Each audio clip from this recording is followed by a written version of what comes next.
on a cold Saturday morning in the March of 1963, Gene Hauser left his warm home on East Lake Road and headed due north.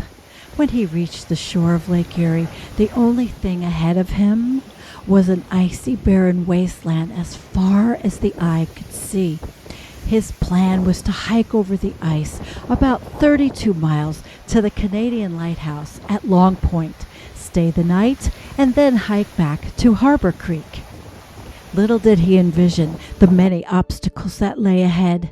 Using only a small compass to guide him, he soon found that heading due north was seldom possible as he encountered pillars of ice 5 feet high and snowdrifts of over 10 feet.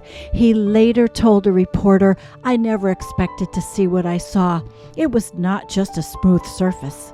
As evening approached and he was still miles from land, he knew he would be spending a long, cold night on the ice.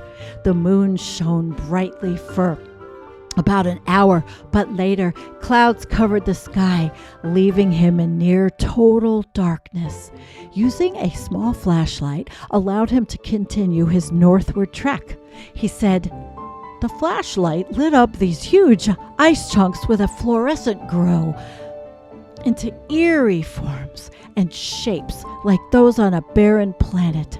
Sometimes I fell on the jagged surface and just lay there on the ice. I knew I could not lie down long or I would freeze."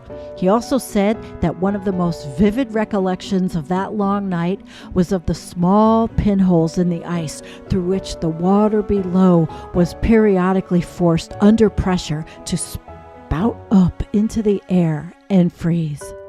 The frozen spurts looked to him like telephone poles standing straight up all over the lake. He told the Erie Morning News later, "I knew my planned route from Shades Beach to Long Point was about 32 miles, but I figured I must have walked over 50 miles because of the drifts and ice chunks I had to walk around." Well past daybreak on Sunday morning, Gene reached the lighthouse where he saw some shacks belonging to a team of Canadian scientists making a lake study. They didn't believe that he had just strolled over from the nation to the south until he showed them his ID. Canadian police escorted him to the mainland at Port Rowan, Ontario. Gene quickly revised his original plan of walking back to Harbor Creek and instead called his brother in Buffalo to pick him up. Well, with experience comes wisdom. While in Canada, Gene learned that a Northeast man, Walter Lick, had walked across the frozen Lake Erie in 1912. I'm going to look him up if I can.